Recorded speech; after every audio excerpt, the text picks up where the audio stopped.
What do you think? I think we're in play. The Klitschko piece is obviously the complicated electron here, especially the announcement of him as deputy prime minister. And you've seen some of my notes on the troubles in the marriage right now, so we're trying to get a read really fast on where he is on this stuff. But I think your argument to him, which you'll need to make, I think that's the next phone call we want to set up, is exactly the one you made to Yachts. And I'm glad you sort of put him on the spot on where he fits in this scenario. And I'm very glad he said what he said in response. Good. So I don't think Klitsch should go into the government. I don't think it's necessary. I don't think it's a good idea. Yeah, I mean, I guess you think, what, in terms of him not going into the government, just let him sort of stay out and do his political homework and stuff. I'm just thinking in terms of sort of the process moving ahead, we want to keep the moderate Democrats together. The problem is going to be Tony Book and his guys. And, you know, I'm sure that's part of what Yanukovych is calculating on all of this. I think Yachts is the guy who's got the economic experience, the governing experience. He's the guy, you know, what he needs is Klitsch and Tony Book on the outside. He needs to be talking to them 4 times a week, you know. I just think Klitsch going in, he's going to be at that level working for Yatsenyuk. It's just not going to work. Yeah, no, I think that's right. Okay.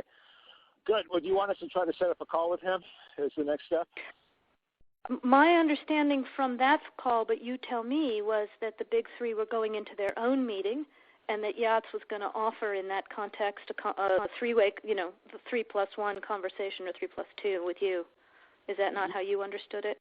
No, I mean, that's what he proposed, but I think just knowing the dynamic that's been with them where Klitschko has been the top dog, he's going to take a while to show up for whatever meeting they've got, and he's probably talking to his guys at this point. So I think you reaching out directly to him helps with the personality management among the three, and it gives you also a chance to move fast on all this stuff and put us behind it before they all sit down and he explains why he doesn't like it.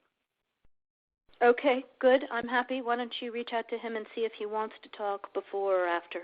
Okay, will do. Thanks. Okay, I've now written, one more wrinkle for you, Jeff. Yeah. I can't remember if I told you this or if I only told Washington this, that when I talked to Jeff Feltman this morning, he had a new name for the UN guy, Robert Seri. Did I write you that this morning? Yeah, okay. I saw that. He's now gotten both Seri and Ban Ki-moon to agree that Seri could come in Monday or Tuesday. Okay. So that would be great, I think, to help glue this thing and have the UN help glue it. And, you know, fuck the EU. No, exactly. And I think we've got to do something to make it stick together, because you can be pretty sure that if it does start to gain altitude, the Russians will be working behind the scenes to try to torpedo it. And again, the fact that this is out there right now, I'm still trying to figure out in my mind why Yanukovych did that. But in the meantime, there's a Party of Regions faction meeting going on right now, and I'm sure there's a lively argument going on in that group at this point. But anyway, we could land jelly side up on this one if we move fast. So let me work on Klitschko, and if you can just keep, I think we want to try to get somebody with an international personality to come out here and help to midwife this thing. And then the other issue is some kind of outreach to Yanukovych, but we probably regroup on that tomorrow as we see how things start to fall into place. So on that piece, Jeff, when I wrote the note, Sullivan's come back to me, VFR, saying you need Biden, and I said probably tomorrow for an attaboy and to get the deets to stick. So okay. Biden's willing.